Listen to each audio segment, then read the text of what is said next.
के लोन की जो हर महीने की ईएमआई आती किस्त आती वो भी नहीं घटेगी। लेकिन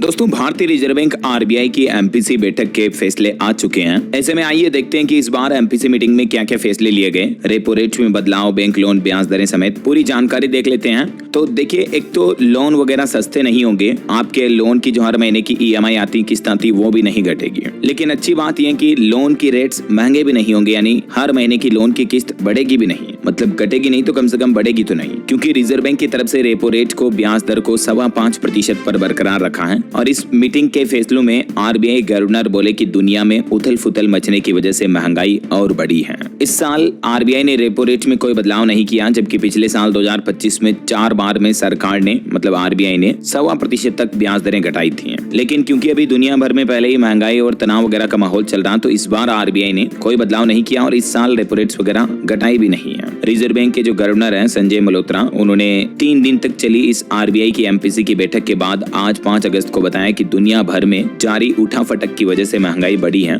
इसके चलते फिलहाल ये ब्याज दरों में कोई बदलाव नहीं किया गया है। लेकिन आरबीआई का ये फैसला आपकी बचत के पैसे बैंक में रखने वाले लोगों के लिए भी राहत की खबर है, क्योंकि जब भी रेपो रेट घटती है तो बैंक लोन के साथ साथ एफडी के इंटरेस्ट रेट भी कम कर देते हैं बैंक वगैरह, राइट। तो एफडी पर मिलने वाला ब्याज भी फिलहाल कम नहीं होगा। तो आज जो रिजर्व बैंक ने रेपो रेट में कोई बदलाव नहीं किया, इस वजह से आम लोगों पर, आम उपभोक्ताओं पर क्या फैसला होगा, क्या असर पड़ेगा। तो देखिए, बैंक लोन की ईएमआई जस की तस रहेगी, कोई बदलाव नहीं होगा। नया बैंक लोन भी उसी ब्याज दर पर मिलेगा जो पुरानी ब्याज दरें चल रही हैं। एफडी पर भी तुरंत असर नहीं होगा। हालांकि यहाँ एक ध्यान देने वाली बात यह है कि आरबीआई ने रेपो रेट नहीं बदला, लेकिन इसका मतलब ये नहीं कि सभी बैंक हमेशा एग्जैक्टली यही ब्याज दरें एक जैसी बनाए रखेंगे। जरूरत पड़ने पर बैंक अलग अलग अपनी लागत और बाजार की स्थितियों को देखकर छोटे मोटे बदलाव तो कर सकते हैं। बेसिकली रेपो रेट क्या होता है? रेपो रेट वो ब्याज दर होती है जिस पर आरबीआई के द्वारा बैंकों को लोन मिलता है। जैसे बैंक लोन की ब्याज दर वो हो गई जिस रेट पर हम बैंकों से पैसा लेते हैं, लेकिन बैंकों को भी तो पैसे की जरूरत पड़ती है कभी कभी। तो बैंक जो रिजर्व बैंक से लोन लेते हैं जिस रेट पर, वो रेट रेपो रेट कहलाती है। तो जब भी रेपो रेट बढ़ती है तो बैंक भी अपने ग्राहकों के लिए लोन की इंटरेस्ट रेटें बढ़ा देते हैं, ऐसा।